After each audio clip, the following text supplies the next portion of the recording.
పదవీ విరమణ బెనిఫిట్స్ అందక అల్లాడిపోతున్న వేలాది మంది రిటైర్డ్ ఉద్యోగులు. ఇక విషయంలోకి వెళ్తే రెవెన్యూ శాఖలో రామయ్య ఎంఆర్ఓగా పనిచేసి 2024 ఫిబ్రవరిలో రిటైర్డ్ అయ్యారు. రామయ్యకు ప్రతి నెల పెన్షన్ అందుతుంది కానీ ఇతరత్ర ఆర్థిక బెనిఫిట్స్ సుమారు 70 లక్షలు ఇంకా అందలేదు. ఎప్పటికి అందుతాయో కూడా తెలియదు. అలాగే టీచర్‌గా పనిచేసిన రామకృష్ణయ్య 2024 ఏప్రిల్ నెలలో రిటైర్డ్ అయ్యారు. ఈయనకు కూడా ప్రతి నెల పెన్షన్ అందుతుంది కానీ, ఇతర బెనిఫిట్స్ సుమారు రూ. 1,00,00,000 ఇవ్వాలంటే ప్రభుత్వం దగ్గర డబ్బులు లేవు. ఇక పంచాయతీరాజ్ శాఖలో పనిచేస్తున్న కృష్ణమూర్తి జీపీఎఫ్ నుండి 6,00,000 కావాలని, ఎర్న్ లీవ్ నుండి రూ. 1,00,000 కావాలని ప్రభుత్వానికి అర్జీ పెట్టుకొని 6 మాసాలైంది. ఇప్పటివరకు అర్జీకి అనుమతి లేదు. రిటైర్డ్ ఉద్యోగులకు జీతాలు, పెన్షన్లు చెల్లిస్తున్న ప్రభుత్వం బిల్లులు, బెనిఫిట్స్ మాత్రం ఎందుకు చెల్లించడం లేదు? ఎందుకంటే వేలాది కోట్ల రూపాయలు అవసరం కాబట్టి.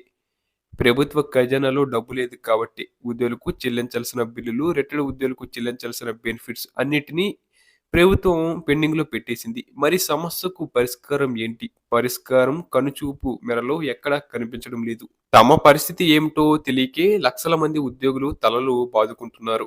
ఉద్యోగులు సుమారు 3.5 లక్షల మంది, రిటైర్డ్ ఉద్యోగులు దాదాపు 2.5 లక్షల మంది ఉంటారు. సుమారు 6 లక్షల మంది రకరకాల ఆర్థిక అంశాల్లో ఇబ్బందులు పడుతున్నారు. పిల్లలపై చదువులకని, వివాహాలకని, ఆపరేషన్‌లకని, ఇల్లు కొనుగోలు తదితర అవసరాలకు రిటైర్మెంట్ బెనిఫిట్స్‌లో నుంచే ఖర్చు పెట్టాలని అనుకున్న వేలాది మందికి ప్రస్తుత పరిస్థితి మింగుపడటం లేదు. రిటైర్మెంట్ సందర్భంగా అందాల్సిన బెనిఫిట్స్ ఏవీ రాకపోవడంతో అంతకుముందు ఉద్యోగంలో ఉన్నప్పుడు వేసుకున్న ప్రణాళికలన్నీ తలకిందులవుతున్నాయి. మాట్లాడితే లక్షల కోట్లు, వేలాది కోట్లని చెబుతున్న రేవంత్ ప్రభుత్వానికి రిటైర్డ్ ఉద్యోగులకు చెల్లించాల్సిన బిల్లులు, బెనిఫిట్స్‌ను క్లియర్ చేయడం తలకు మించిన భారమైపోయింది.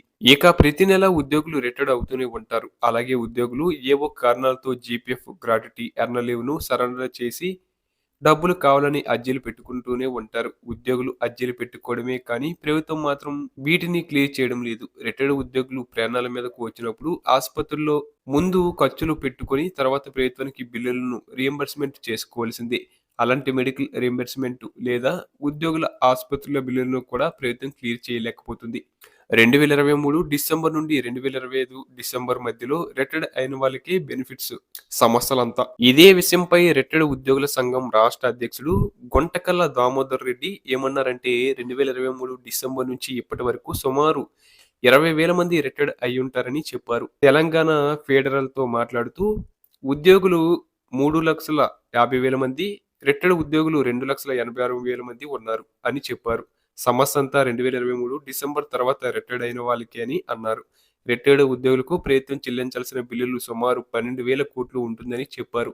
పెండింగ్ బిల్లులు, బెనిఫిట్స్ చెల్లింపులకు ప్రభుత్వం ప్రతి నెల 700 కోట్లు ఇస్తున్నా ఏమాత్రం సరిపోవడం లేదని అసంతృప్తి వ్యక్తం చేశారు. అలాగే రిటైర్డ్ ఉద్యోగుల సంఘం ఖమ్మం జిల్లా అధ్యక్షుడు బెదరమెట్ల సుబ్బయ్య మాట్లాడుతూ 2023 డిసెంబర్లో కాంగ్రెస్ అధికారంలోకి వచ్చిన తర్వాత ఒక్క డిఏ మాత్రమే ఇచ్చిందని చెప్పారు. బీఆర్ఎస్ సాయంలో పెండింగ్‌లో ఉన్నవి కలుపుకొని మొత్తం 6 డిఏలు ప్రభుత్వం బకాయి పడిందని అన్నారు. 2024 మార్చిలో రిటైర్డ్ అయిన వాళ్లకు gratuity, leave encashment, GPF commutation బకాయిలు పేరుకుపోయాయని చెప్పారు.